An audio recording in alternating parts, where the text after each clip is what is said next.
Sports ઇન્જરીમાં most common જે injury થતી હોય છે એ આ જે આગળ જે લિગામેન્ટ છે અને એન્ટિયર ક્રુશિયેટ લિગામેન્ટ કહેવાય, એ લિગામેન્ટમાં ઈજા બહુ ફ્રીક્વન્ટલી થતી હોય છે. કે મોસ્ટલી સ્પોર્ટ્સમાં ટ્વિસ્ટિંગ ઇન્જરી થાય, એટલે કે આપણો પગ જમીન ઉપર સ્ટેબલ હોય અને અચાનક આપણે ટ્વિસ્ટ મુવમેન્ટ કરવી પડે અને ટ્વિસ્ટ મુવમેન્ટમાં આ લિગામેન્ટ ફાટી જવાની શક્યતા વધુ હોય છે. તમને આવી નીમાં કોઈ ઇન્જરી થાય તો શું દર વખતે સર્જરી કરાવવી જોઈએ કે ના કરાવવી જોઈએ? ઘણીવાર એવું થાય કે તમારો લિગામેન્ટ થોડો ફાટી ગયો છે, આખો નથી ફાટ્યો, ફોર એક્ઝામ્પલ 50% કરતાં ઓછું ફાટેલું છે, તો એવા કેસમાં તમને લગભગ સર્જરીની જરૂર નથી પડતી. જો 50% કરતાં ઓછું ડેમેજ હોય તો મોસ્ટલી એ લોકોને સર્જરી કરવાની જરૂર નથી પડતી.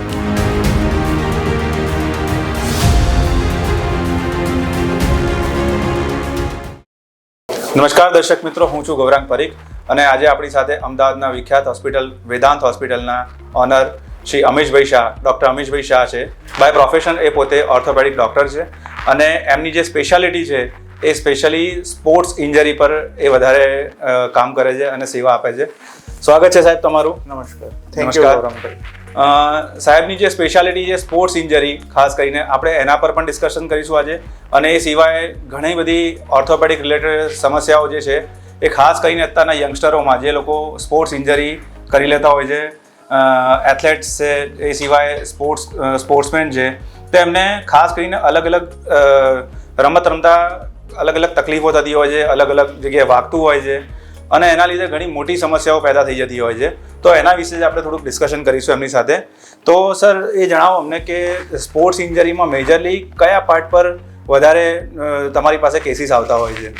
જો આજકાલ આપણને બધાને ખ્યાલ છે કે પહેલાં પેરેન્ટ્સ છોકરાઓને કહેતા કે નહીં, ભણવું બહુ જરૂરી છે, પણ જેમ જેમ ધીરે ધીરે હવે સ્પોર્ટ્સ પ્રત્યેની બી લોકોની રુચિ વધતી ગઈ છે, પેરેન્ટ્સનું એક્સેપ્ટન્સ પણ વધવા લાગ્યું છે કે ના, પ્રોફેશનલી સ્પોર્ટ્સ આપણે રમી શકીએ. તો એ સમયે આ વસ્તુ બહુ જરૂરી છે કે સ્પોર્ટ્સ ઇન્જરી થાય તો પેરેન્ટ્સે કે એ પોતે સ્પોર્ટ્સ પર્સને શું ધ્યાન રાખવું જોઈએ. તો નોર્મલી સ્પોર્ટ્સ રમતા લોકોને ખભાની છે, ની જોઈન્ટ છે, એ બંને જોઈન્ટની ઇન્જરી થવાના ચાન્સીસ થોડા વધી જતા હોય છે. ઓકે, તો તમારી પાસે એવા કઈ ટાઈપની પ્રોબ્લેમ્સ લઈને લોકો આવતા હોય છે વધારે, કે જ્યાં આગળ એમને તમે ટ્રીટ કરતા હોવ છો? જો નોર્મલી ઘણા બધા સ્પોર્ટ્સ આપણે ઇન્ડિયામાં અત્યારે રમાઈ રહ્યા છે, જેમ કે ક્રિકેટ તો બહુ કોમન છે, જે બધા રમે છે.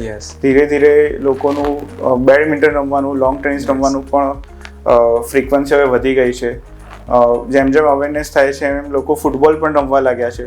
તો દરેક સ્પોર્ટ્સ ઇન્જરીમાં કેટલાક સાંધા એવા હોય છે જેમાં ઈજા થવાના ચાન્સીસ તમારા વધી જાય છે. જેમ કે બેડમિન્ટન છે તો એ ઓવરહેડ એક્ટિવિટી થઈ, લોંગ ટેનિસ છે ઓવરહેડ એક્ટિવિટી થઈ, તો એમાં ખભાના ઇન્જરી થવાના ચાન્સીસ વધારે હોય છે. ફૂટબોલ છે કે એ બધી જે સ્પોર્ટ્સ છે, ફૂટબોલ છે, હોકી છે, બધામાં ની જોઈન્ટના ઇન્જરી થવાના ચાન્સીસ વધારે છે. ઓફકોર્સ બેડમિન્ટન રમતી વખતે પણ ની ઇન્જરી પણ થઈ શકે, પણ આપણે ઓવરઓલ ચાન્સીસની વાત કરીએ છીએ. તો આવી જ્યારે ઇન્જરી થતી હોય છે ત્યારે એ લોકો પછી એના દુખાવા માટે કે પછી એમાં સોજો આવી ગયો કે જુદી જુદી કમ્પ્લેન લઈને અમારી પાસે આવતા હોય છે. તો આમાં જે તમારી પાસે અલગ અલગ ટાઈપના અત્યારે બાળકો જે અલગ અલગ ટાઈપના જે પેશન્ટો આવતા હોય છે, એ પેશન્ટોમાં સ્પેશિયલી મેજરલી કઈ ટાઈપના સ્પોર્ટ્સને લઈને વધારે પેશન્ટ્સ તમારી પાસે આવતા હોય છે? તો થોડીક તકેદારી રાખવાની આપણી ઓડિયન્સને પણ ખબર પડે, એમના પેરેન્ટ્સને પણ ખબર પડે અને એમને પોતાને ખબર પડે. હા, એટલે આમાં જે તમે પૂછવા માંગો છો એનો ભાવાર્થ કદાચ એવો છે કે આપણે કઈ રીતે સ્પોર્ટ્સ ઇન્જરી ના થાય એવું આપણે ધ્યાન રાખી શકીએ. તો એમાં સૌથી વધારે ઇમ્પોર્ટન્ટ વસ્તુ શું છે કે એઝ વી નો કે prevention is always better than cure. તો કોઈ પણ સ્પોર્ટ્સ રમવાનું જે પણ વ્યક્તિ ચાલુ કરે તો એની ઇન્જરી ના થાય એ બચવા માટે આપણે ચોક્કસ તકેદારી રાખવી જોઈએ. એના માટે સ્પોર્ટ્સ રમવાનું ચાલુ કરે એના માટે પ્રોપર એક્સરસાઇઝ કરવી જરૂરી છે. દરરોજ જ્યારે પણ માણસ, છોકરો કે છોકરી જ્યારે સ્પોર્ટ્સ રમવા જાય, એની પ્રેક્ટિસ કરવા જાય તો એની પહેલાં એને પ્રોપર વોર્મઅપ કરવું જરૂરી છે, સ્ટ્રેચિંગ એક્સરસાઇઝ કરવી જરૂરી છે, પછી સ્પોર્ટ્સ રમવું ચાલુ જરૂરી છે. જો એ પ્રોપર વોર્મઅપ ને સ્ટ્રેચિંગ નહીં કરે અને તરત જ સ્પોર્ટ્સ રમવાનું ચાલુ કરી દેશે તો એને સ્નાયુ ખેંચાઈ જવા, એમાં સોજો આવી જવો, એ બધી ઇન્જરી થવાના ચાન્સીસ વધી જાય છે. સેકન્ડ વસ્તુ બહુ ઇમ્પોર્ટન્ટ છે, એણે પોતાનું હાઇડ્રેશન મેન્ટેન કરવું બહુ જરૂરી છે. જ્યારે લોંગ સમય સુધી એ લોકો એક્સરસાઇઝ ને બધું કરતા હોય અને હાઇડ્રેશન ના કરે તો એના કારણે પણ સ્નાયુને ઈજા થવાના ચાન્સીસ વધી જાય છે. બહુ સરસ વાત કરીએ તમે સાહેબ, કે 100% સાચી વાત છે કે સ્ટ્રેચિંગ તો આજે કર્યા વગર કોઈ પણ એક્સરસાઇઝ કરવા જાઓ તમે તો પણ એ તમને ક્યાંક ને ક્યાંક તકલીફ આપે છે, બોડીમાં જે સ્નાયુ ખેંચાઈ જતા હોય છે, મસલ્સ પેઇન થવાના રીઝન અમે સાંભળ્યા છે, રાઈટ. સો આવા ટાઈપના જે પેશન્ટ્સ તમારી પાસે આવે તો એમને તમે કઈ રીતે એને ડાયગ્નોઝ કરો છો, ટ્રીટમેન્ટ પાર્ટ હોય છે એ થોડું જરા વિશે જણાવશો. એટલે આપણે એવી આશા રાખીએ કે કોઈને બને ત્યાં સ્પોર્ટ્સ ઇન્જરી ના થાય, એ પ્રોપર તકેદારી સાથે પોતાની સ્પોર્ટ્સની કેરિયરમાં આગળ વધે. પણ કદાચ અનફોર્ચ્યુનેટલી સ્પોર્ટ્સ ઇન્જરી થાય, જેમ કે આપણને ખબર છે કે ઇન્ટરનેશનલ લેવલ પર આપણે હાર્દિક પંડ્યાનું જોયું કે રિષભ પંતનું જોયું કે લોકોને સ્પોર્ટ્સ ઇન્જરી થઈ. તો આવા કેસમાં જો તમને પણ સ્પોર્ટ્સ ઇન્જરી, સપોઝ કોઈ ઇન્જરી થઈ, તો એઝ અ સ્પોર્ટ્સ પર્સન કોઈ પણ નાની મોટી ઇન્જરીને આપણે ઇગ્નોર ના કરવી જોઈએ. તમારે પ્રોપર એનું ધ્યાન રાખવું જોઈએ. શરૂઆતના સમયમાં તમારે આરામ આપવું જોઈએ. એવું નથી કે હું રોજ પ્રેક્ટિસ નહીં કરું તો હું કદાચ સ્પોર્ટ્સમાં આગળ નહીં વધી શકું, એવું નહીં વિચારવાનું. કે કદાચ ઇનિશિયલ સ્ટેજમાં નાની ઇન્જરી થઈ હોય અને એને તમે પ્રોપર આરામને રેસ્ટ આપો અને પછી ફરીથી તમે ફિઝિયોથેરાપીને એક્સરસાઇઝ કરીને ફરી સ્પોર્ટ્સ રમવાનું ચાલુ કરો તો એ નાની ઈજા ગંભીર ઈજામાં કન્વર્ટ નહીં થાય. પણ જો તમે નાની ઈજાને જો તમે ઇગ્નોર કરશો તો ભવિષ્યમાં એવું બની શકે કે એ સિરિયસ ઈજામાં કન્વર્ટ થઈ શકે છે. એટલે જ્યારે પણ આવી ઈજા થાય ત્યારે તમારા જે કોચિસ હોય એની તમારે એડવાઇસ લેવી જોઈએ. અને એ કોચિસ જો તમને આગળ એડવાઇસ આપે તો તમારે પ્રોપર ઓર્થોપેડિક સર્જન જે હોય એની પણ સલાહ લેવી જોઈએ. સો આમાં મસલ્સ પેઇન જે થતા હોય છે, બોન્સમાં નબળાઈ રહે છે, તો આ મસલ્સ ફાટી જતા હોય છે, બોન્સમાં બ્રેક થઈ જતા હોય છે, મતલબ ફ્રેક્ચર થતા હોય છે, તો આ સિવાય બીજું કોઈ એવી ઇન્જરીમાં આવતું હોય છે કે પર્ટિક્યુલર કોઈ પાર્ટ વધારે ડેમેજ થઈ જાય છે, તો એવું કોઈ? હા, એટલે મેં તમને પહેલાં પણ જેમ જણાવ્યું કે કેટલીક ઇન્જરીઝમાં, કેટલીક સ્પોર્ટ્સમાં ની ઇન્જરી થવાના ચાન્સીસ વધારે છે, કેટલીક જગ્યાએ એટલે શોલ્ડર ઇન્જરી થવાના ચાન્સીસ વધારે છે. હવે આપણે સપોઝ અત્યારે ની ઇન્જરીની વાત કરીએ કે ઇન કેસ કે ચલો કે તમને ની ઇન્જરી ઈજા થઈ અને તમને એનાથી રેસ્ટથી, આરામથી એનાથી સારું ના થયું તો અને તમે સપોઝ અમને અમારા જેવા ઓર્થોપેડિક સર્જનને બતાવવા આવો છો, તો અમે શરૂઆતમાં એનું ક્લિનિકલ એક્ઝામિનેશન કરીએ. અમે પછી બેસિક એનો એક્સરે કરાવીએ અને એને એ પ્રમાણે સોજો ઓછો કરવાની ને એની મેડિસિન્સ ને બધું હોય છે, આઈસ પેક છે, બધું આપીએ. અને જો એ બધું બેસિક વસ્તુ કર્યા પછી પણ ફોલોઅપમાં જ્યારે અમારી પાસે પેશન્ટ આવે અને એને સારું ના થાય તો પછી આગળ ફર્ધર ઇન્વેસ્ટિગેશન અમે કરાવીએ અને પછી એ પ્રમાણે ટ્રીટમેન્ટનું આપણે આગળ ડિસિઝન લેતા હોઈએ. તો સર આમાં સ્પોર્ટ્સ ઇન્જરીમાં મેજરલી એવું મેં સાંભળ્યું છે કે ની પર વધારે આનું દબાણ આવતું હોય છે, કે આની ઇન્જરી વધારે સાંભળવામાં આવતી હોય છે. તો કઈ ટાઈપની ઇન્જરીઝ આમાં વધારે થતી હોય છે? હા, એટલે કઈ પ્રકારની ઇન્જરી નીમાં થાય છે એના માટે આપણે થોડું હું બેસિકલી આપણું ની જોઈન્ટ કેવું હોય છે તમને સમજાવીશ. કોઈ પણ મુવમેન્ટ આપણા કંઈ પણ જગ્યાએ કોઈ પણ મુવમેન્ટ થાય તો એ મુવમેન્ટ ક્યાંથી પોસિબલ હોય? જ્યારે એ કોઈ જગ્યાએથી સ્ટેબલ હોય. તો આ જેમ આપણું આ ની જોઈન્ટ છે, આપણું થાઈ બોન છે, આ લેગ બોન છે. હવે અહીંયા આપણી મુવમેન્ટ થતી હોય છે, પગ આવી રીતે વળી શકાય અને સીધો કરી શકાય.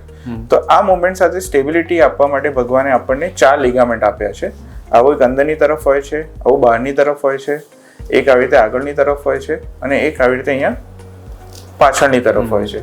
તો આ લિગામેન્ટ આપણને સ્ટેબિલિટી આપતા હોય છે. સ્પોર્ટ્સ ઇન્જરીમાં મોસ્ટલી જે મોસ્ટ કોમન જે ઇન્જરી થતી હોય છે એ આ જે આગળ જે લિગામેન્ટ છે અને એન્ટિરિયર ક્રુશિયેટ લિગામેન્ટ કહેવાય, એ લિગામેન્ટમાં ઈજા બહુ ફ્રિકવન્ટલી થતી હોય છે. અને આ ઈજા કેમ થતી હોય છે કે મોસ્ટલી સ્પોર્ટ્સમાં ટ્વિસ્ટિંગ ઇન્જરી થાય, એટલે કે આપણો પગ જમીન ઉપર સ્ટેબલ હોય અને અચાનક આપણે ટ્વિસ્ટ મુવમેન્ટ કરવી પડે અને ટ્વિસ્ટ મુવમેન્ટમાં આ લિગામેન્ટ ફાટી જવાની શક્યતા વધુ હોય છે. હવે ઇન કેસ તમને આવી નીમાં કોઈ ઇન્જરી થાય તો શું દર વખતે સર્જરી કરાવવી જોઈએ કે ના કરાવવી જોઈએ? તો એમાં કેવું હોય છે કે સપોઝ આ લિગામેન્ટની તમારી પાસે ઇન્જરી થઈ અને તમે ઓર્થોપેડિક સર્જનને બતાવ્યું તો શરૂઆતમાં મેં તેમ પહેલાં તમને કહેલું કે ઓર્થોપેડિક સર્જન તમને રેસ્ટ આપશે, આઈસ પેક કરવાનું કહેશે, મેડિસિન આપવાનું કહેશે. એના પછી પણ જો તમારા સિમ્ટમ સારા નહીં થાય તો એ તમને MRI કરવાનું કહેશે. MRI એટલા માટે જરૂરી છે કે એમાં જ આપણને એ લિગામેન્ટમાં કેટલી ઈજા થઈ છે એ આપણને ખ્યાલ આવશે. ઘણીવાર એવું થાય કે તમારું લિગામેન્ટ થોડો ફાટી ગયો છે, આખું નથી ફાટ્યું, ફોર એક્ઝામ્પલ 50% કરતાં ઓછું ફાટેલું છે, તો એવા કેસમાં તમને લગભગ સર્જરીની જરૂર નથી પડતી અને તમે એક્સરસાઇઝથી અને રિહેબિલિટેશન પ્રોગ્રામ તમે ફોલો કરો તો તમે ફરી સ્પોર્ટ્સ રમી શકતા હો છો. તો સાહેબ આવા કેસમાં જ્યારે સર્જરી કરવાની આવે તો એ પાર્ટમાં તમારો રોલ કઈ રીતે હોય છે? હા, એટલે જેમ મેં પહેલાં ગૌરંગભાઈ તમને વાત કરી કે જો 50% કરતાં ઓછું ડેમેજ હોય તો મોસ્ટલી એ લોકોને સર્જરી કરવાની જરૂર નથી પડતી. પણ ઇન કેસ એ ઇજા 50% કરતાં વધારે હોય તો શું થતું હોય છે કે એમનો જે ની જોઈન્ટ છે સ્ટેબલ નથી રહેતો. પેશન્ટને પણ શરૂઆતમાં 1 મહિનો પેઇન થાય, પછી એ પેઇન એકચ્યુઅલી જતું રહે છે. એટલે ઘણીવાર પેશન્ટને એવું લાગે કે મને કોઈ પેઇન તો નથી, તો પછી મારે સર્જરી કરવાની ક્યાં જરૂર છે. એ કદાચ રૂટીન પેશન્ટ જે પોતાની લાઈફસ્ટાઈલ રૂટીનમાં જીવતા હોય એમને કદાચ એ વસ્તુથી તકલીફ બહુ ના પણ પડે, પણ જે સ્પોર્ટ્સ પર્સન છે એને બહુ સારી નીની સ્ટેબિલિટી જરૂર છે. એટલે ઇન કેસ જો એવું વિચારે કે ના મને પેઇન નથી ને હું આગળ કોઈ પ્રોસિજર નથી કરાવવા માંગતો, તો એ ઇન્સ્ટેબિલિટીના કારણે આપણા ની જોઈન્ટમાં બીજી પણ જરૂરી વસ્તુઓ આપેલી છે, જેમ કે આ મેનિસ્કસ છે. એ છે ને એ કુશન તરીકે કામ કરે. આપણે ચાલીએ ઉઠીએ બેસીએ તો બધો લોડ આ ગાદી ઉપર, ગાદી કહીએ છીએ આપણે. હા, એ ગાદી જે કુશન છે એ બહુ જ ઇમ્પોર્ટન્ટ છે. જો એને ડેમેજ થાય તો પછી ની જોઈન્ટમાં હજી પણ ડેમેજ વધતો જતો હોય છે. એટલે જ્યારે ખાલી લિગામેન્ટ ફાટી ગયો હોય એ સમયે જો તમે સર્જરી કરાવો તો એનાથી શું થશે કે ફ્યુચરમાં એ જે તમારું અનસ્ટેબલ જોઈન્ટ છે એ સ્ટેબિલિટી આપશે. એટલે ફર્ધર જે એમાં ડેમેજ થવાના ચાન્સીસ છે ઘટી જશે. અને આ જે લિગામેન્ટની સર્જરી છે એમાં મોસ્ટલી બહુ મોટી ચીરફાડ નથી હોતી, એ દૂરબીનથી જ થાય છે. એટલે બહુ વધારે તમારા શરીરમાં 4 mm નું દૂરબીન જાય એટલું જ આપણે ઇન્સિઝન લઈએ છીએ. અને નાના ઇન્સિઝનમાં અને ઓલમોસ્ટ કોઈ બ્લડ લોસ કે એવું પણ નથી થતું હોતું. ઓકે, તો આવા જે પેશન્ટ હોય છે કે જે આવી રીતે નીમાં આટલી બધી પ્રોબ્લેમ થાય છે અને મોર દેન 50% કરતાં પણ જેમ તમે કીધું એમ કે પ્રોબ્લેમ થાય છે તો ત્યારે એને સર્જરીની જરૂર પડે છે. તો આફ્ટર સર્જરી એમની લાઈફસ્ટાઈલ એ જ પ્રમાણે રહેશે, એ જ પ્રમાણે એની સ્પોર્ટ્સ લાઈફમાં પાછા આવી શકે છે એ લોકો? ગૌરવભાઈ બહુ સરસ પ્રશ્ન પૂછ્યો. કોઈ પણ સ્પોર્ટ્સ પર્સનને સૌથી વધારે ચિંતા એ જ હોય કે શું ફરીથી સર્જરી ફરીથી હું સ્પોર્ટ્સ મારું રમી શકીશ કે નહીં રમી શકું, હું જે પ્રોફેશનલ એક્ટિવિટી મારી કરું છું કરી શકીશ કે નહીં. તો હું ખરેખર તમને કહી આપીશ કે જો આ તમે લિગામેન્ટની સર્જરી ટાઈમસર કરાવો છો તો મોસ્ટલી 95% જે પણ પેશન્ટ હોય છે એ ફરી પોતાની સ્પોર્ટ્સ રમત રમવા લાગે ત્યાં સુધી ફિટનેસ મેળવી લેતા હોય છે. ઓકે, બહુ સરસ. ગ્રેટ. તો આ તો તમે જે વાત કરી એ